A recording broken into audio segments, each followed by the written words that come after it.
Dear students, this is Amrit Chaudhary, PGT History from KV number 2, Akhnur, Jammu region.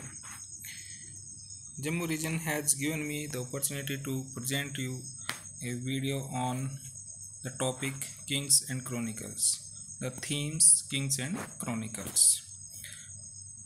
Dear students, in earlier video we have discussed about the establishment of Mughal rule or Mughal dynasty. Then we have discussed about the manuscript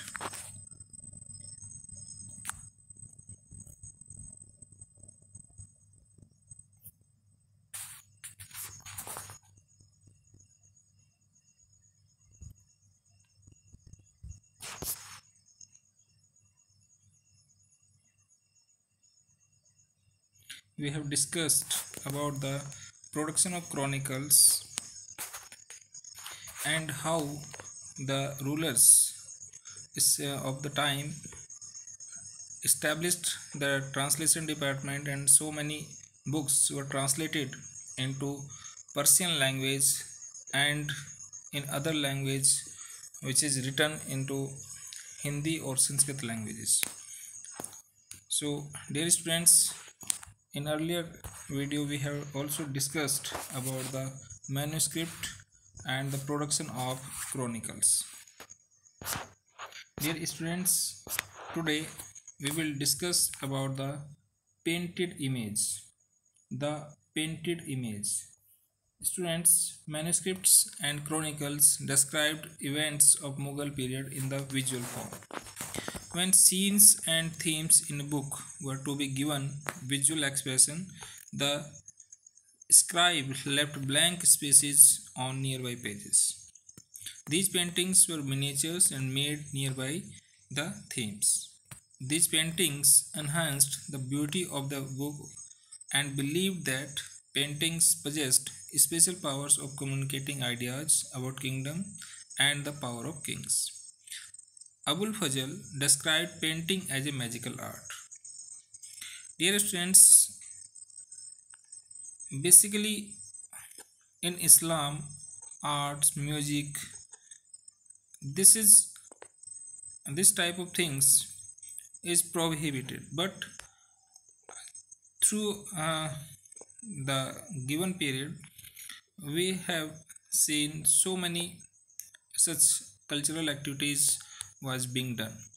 Paintings portraying the emperor, his court and the people was a source of constant tension because Muslim orthodoxy believed that the portrayal of a human being is prohibited and against the Quran as well as the Hadith. Dear students, Hadith और कुरान में जो आयतें दी गई हैं उसमें human being की जो paintings उसको बनाना प्रोहिबिट किया गया है. ये एक टेंशन का काम था. ये एक जो इशू था, ये टेंशन, इससे टेंशन होती थी, टसल होती थी. They believe that the artist seek to appropriate the creation power of God, that is Allah, and this is exclusive function of God. जो ऑर्थोडॉक्स कम्युनिटी थी उनका मानना था कि क्रिएशन जो है वो केवल अल्लाह का काम है, ये गॉड का काम है, and nobody is able to create the things. वो कोई भी, चाहे वो पिक्चर हो या और दूसरी चीज़ें हो, क्रिएशन का जो काम है वो किसका होगा? गॉड का होगा, that is Allah. Mughal rulers patronised artist. Humayun was accompanied by two artists, Mir Sayyid Ali and Abdul Samad, when he was coming to Delhi from Iran. When he forced to Iran by the Sher Suri, then he seek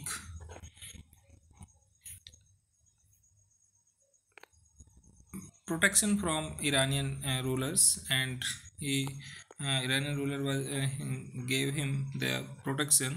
So at that time Humayun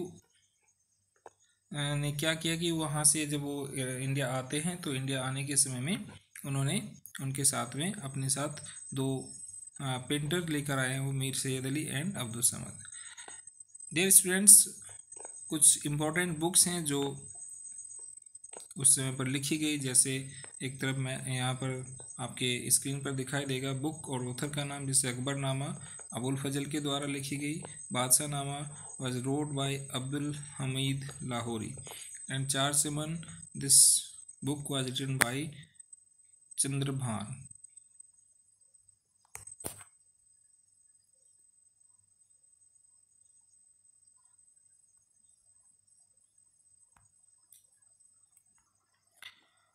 dear students, the next topic is the ideal kingdom, आदर्श राज्य। यहाँ पर हम इस topic के अंदर पढ़ेंगे divine light. Dear students, जिस तरह से हमने सेकंड चैप्टर में पढ़ा था डिवाइनिटी का कंसेप्ट, ठीक इसी तरह यहाँ पर भी जो आपका 9th चैप्टर है, इसमें जब अकबर के द्वारा अपना रूल कंसोलिडेट किया गया तो उन्होंने एक कंसेप्ट लाया जिसको हम उनके राजत्व सिद्धांत की बात करते हैं। तो आइडियल किंगडम जो उनका एक किंगशिप का जो उनका प्रिंसिपल था उसमें उन्होंने इंट्रोड्यूस किया डिवाइनिटी का concept. Abul Fazl defined the idea of kingship in the reign of the great Emperor Akbar. The sources of the idea of kingship found in many chronicles of Mughal court. Abul Fazl was inspired by the famous Iranian Sufi Shihabuddin Suhrawardi, who first developed this idea. एक Sufi saint थे जिनका नाम था शिहाबुद्दीन सुहरावर्दी, उनके द्वारा क्या किया गया, उनके द्वारा ये डिवाइनिटी का कंसेप्ट लाया गया। And there are so many references. Abul Fazl defined the idea of kingship as far-e izdi, which means the divine light emanating from the god. This divine light is first received by the king, who is at the higher order of the hierarchy in the administration. far-e izdi, जिसको कहा गया कि ईश्वरीय प्रकाश, इसमें कहा गया कि divine light जो है वो कहाँ से आती है, emanating from the god, and this divine light is first received by the king. King के द्वारा इसको रिसीव किया जाता है, क्योंकि वह he is at the higher order of the hierarchy in the administration. After receiving of divine light, king transmitted it to his subjects and became the source of spiritual guidance for them. Mughal artists began to portray emperor from the 17th century wearing the halo which they saw on the European paintings of Christ and the Virgin Mary to symbolize the light of God.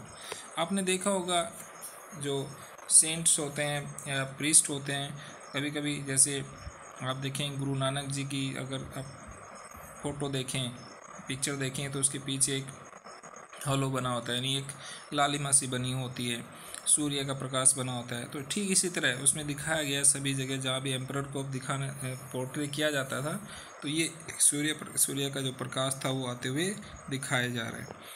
क्योंकि divine light जो है वो किस पर आती है, सबसे पहले राजा पर, यानी एम्परर पर। Because of the kingship theory of Akbar, theory of kingship, no one could claim the right on throne and Akbar secured it for their descendants. Akbar ने जो ये थ्योरी दी, इसका सबसे वैसे इसके कारण क्या था, इसका कारण ये था कि कोई भी व्यक्ति राजा की जो गद्दी है उस पर क्लेम ना कर सके।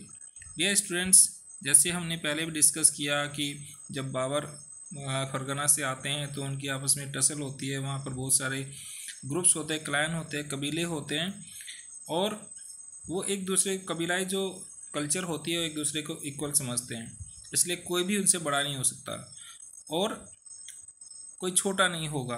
तो इस कंडीशन में कोई राजा नहीं हो सकता था, कोई भी बड़ा नहीं हो सकता था। इसी कारण से अकबर ने ये इस तरह का कंसेप्ट दिया, जिसको अबुल फजल ने पूरी तरह से एक तरह से उसको फंक्शनलाइज किया, उसको कंस्ट्रक्ट करने की कोशिश की। इस तरह से राजा को बनाने का काम यहाँ पर शुरू होता है। और आने वाले 350 साल में आप देखें, कोई भी व्यक्ति राजा की गद्दी पर बैठने के योग्य नहीं समझा गया जो मुग़ल डायनेस्टी से अलग हो। It helped in expanding of Mughal empire and made stable the empire. इसने हेल्प की लॉन्ग टाइम तक कि ये मुगल एम्पायर को एक्सपेंड करे और उसको स्टेबल बनाने का काम इस तरह के जो कंसेप्ट दिया गया उसने किया. Dear students, the next topic is a unifying force. Mughal Empire comprising many ethnic and religious groups, Hindu, Jaina, Muslims. Emperor was the source of peace and stability and stood above all ethnic groups. Dear students, there were so many ethnic groups in the Mughal Empire. Emperor ensured the justice and peace among the different ethnic groups. Basically जो emperor था उसका ये काम था कि अपनी जो different ethnic groups हैं उसमें वो जस्टिस और पीस को इंश्योर करें. To ensure justice and peace Abul Fazl gave the ideal of Sulh Kul, absolute peace, which means absolute peace, पूर्ण शांति. According to Sulekul, all sections of the society had freedom of expression, but they could not undermine the authority of the state. यहाँ पर देखिए जिस तरह से हमारे constitution में हमें फ्रीडम ऑफ एक्सप्रेशन दी गई है, अपने आप को एक्सप्रेस करने की हमें आज़ादी दी गई है, उसी तरह से उस समय भी अपने आप को एक्सप्रेस करने की आज़ादी थी. बट कोई भी व्यक्ति अथॉरिटी यानी सत्ता को अंडरमाइन नहीं करेगा, उसके ऊपर कोई भी व्यक्ति नहीं हो सकता है. ठीक है, लेकिन आज जैसे हम देखते हैं आज हमारे यहाँ डेमोक्रेसी है इंडिया में. डेमोक्रेसी में कोई भी व्यक्ति उच्च पदों पर पहुंच सकता है, प्राइम मिनिस्टर बन सकता है, प्रेसिडेंट बन सकता है, बट उस समय एक्सप्रेशन की फ्रीडम है बट ऊंचे पदों पर नहीं पहुंच सकते. द आइडिया ऑफ सुलह कुल was implemented through state policies. इसको कैसे इम्प्लीमेंट किया गया, इसके लिए कुछ पॉलिसीज बनाई गई. Mughal nobility comprised of many ethnic groups, Iranis, Turanis, Afghans, Rajput, Deccanians, South Indian जिसको हम कहते हैं, डेक्कन प्लेटू से आपने पढ़ा होगा 8th 9th और 10th क्लास में भी. तो डिफरेंट एथनिक ग्रुप से उन्होंने अपनी नोबिलिटी, जो उच्च पदों पर लोग होते हैं जिनको मनसबदार कहते हैं, जैसे आज के IAS होते हैं, ठीक उस तरह से आप उसको समझ सकते हैं. All of them were given positions and awards on the basis of their service and loyalty to the king. उनको क्या किया जाता था, उनको पोजीशन और अवार्ड दिए जाते थे उनकी सर्विस के बेस पर और उनकी लॉयल्टी, वो कितने राजा के प्रति यानी एम्परर के प्रति लॉयल है, ईमानदार है. अकबर एबोलिस्ट. अब यहाँ पर क्या किया गया, जो सुलह कुल यानी सभी के साथ शांति की जो पॉलिसी थी उसके लिए कुछ और काम किए गए अकबर के द्वारा.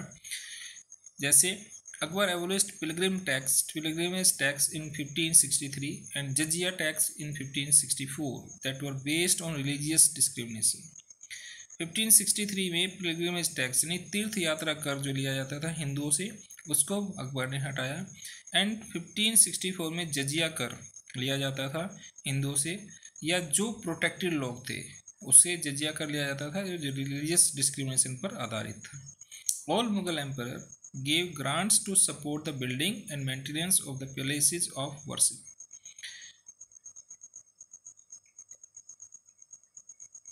इस तरह के जितने भी काम थे उस जो एम्परर के द्वारा किए गए, उससे सुलह कुल की पॉलिसी को इम्प्लीमेंट करने में हेल्प मिली. Dear students, next topic is sovereignty as social contract. आपने पढ़ा होगा 10th क्लास में रूसो के बारे में. रूसो ने सोशल कॉन्ट्रैक्ट का एक कंसेप्ट दिया था. इसने कहा था कि राजा जो है वो किसकी सहमति से बनता है, राजा बनता है आम जनता की सहमति से. और वो क्या करता है, he gave protection, he provide protection to through their subjects. यहाँ ये एक तरह का सोशल कॉन्ट्रैक्ट था राजा और प्रजा के बीच में, emperor and in between their subjects. Abul Fazl defined sovereignty as a social contract. यहाँ पर अबुल फजल ने भी जो सोवरेनिटी, जो सत्ता है, जो उच्च पद है, उसको एक सोशल कॉन्ट्रैक्ट के रूप में डिफाइन किया. According to Abul Fazl, emperor protects the 4 essence of his subjects. Abul Fazl ये कहते हैं कि राजा क्या करेगा, एम्परर क्या करेगा, वो अपने सब्जेक्ट्स, अपनी प्रजा के 4 एसेंस को वो प्रोटेक्ट करेगा. Life, property, honour and faith, दीन. ईमान। In return he demands obedience and share of resources. जैसे रूसो कहता है कि राजा को प्रजा क्या करेगी, कर्ज एक टैक्स पे करेगी और राजा उसके अगेंस्ट में क्या करेगा, उसको प्रोटेक्ट करेगा। ठीक इसी तरह राजा यहाँ पर क्या प्रोटेक्ट कर रहे हैं, राजा life, property, honour and faith, and in return he demands obedience and share of resources. यानी टैक्स आप कह सकते हैं, शेयर ऑफ रिसोर्सेज, और ओबीडियंस यानी आज्ञा उसकी मानी जाएगी। सोवरेन यानी king be able to honour the contract with power and divine guidance. यहाँ पर राजा क्या करेगा, डिवाइन गाइडेंस देगा, किसको, जनता को। A number of symbol were created for visual representation of the idea of justice. Favourite symbol used by the artist the motive of a lion and the lamb और cow peacefully living together. यहाँ पर आप देखें, इस पर एक किस history भी आती है जो जहांगीर के समय में दिखाया गया कि जहाँ एक लायन और लैम्ब एक साथ रहते हैं, पीसफुली लिव टुगेदर। इसी तरह से आप देखें यहाँ पर फेवरेट सिंबल क्या दिया गया कि लायन एंड लैम्ब जो है वो एक साथ रहते हैं, यानी काव और शेर एक साथ रहने की स्थिति में वहाँ पर दिखाए गए हैं, यानी ये एक सोशल कॉन्ट्रैक्ट को शो करता है। Dear students, next topic is titles and gifts. Dear students, Mughal rulers accommodate so many ethnic groups in their administration, so he provided titles and gifts to their nobles. Grand titles were adopted by the Mughal emperors at the time of coronation or after a victory over an enemy.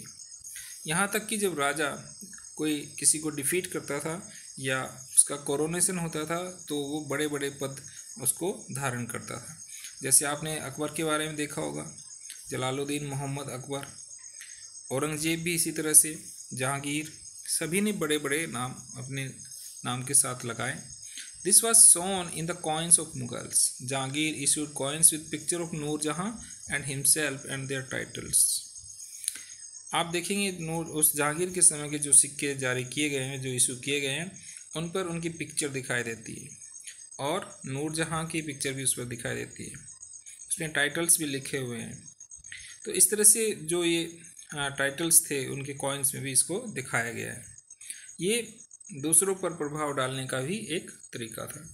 Granting titles to man of merit was an important aspect of Mughal nobility. उस समय के जो learn लोग थे, जो अच्छे काम करने वाले लोग थे, जो मेरिटोरियस थे, उनको टाइटल्स ग्रांट किए गए। The title of Asaf Khan was given to the highest minister. This title was originated from the legendary minister of the prophet king Suleman, Solomon king जिसको कहा जाता है। वहाँ उनके जो लीजेंडरी मिनिस्टर थे, वहाँ से आसफ खान की उपाधि जो थी, ये टाइटल लिया गया और इसको हाईएस्ट मिनिस्टर को दिया जाता था।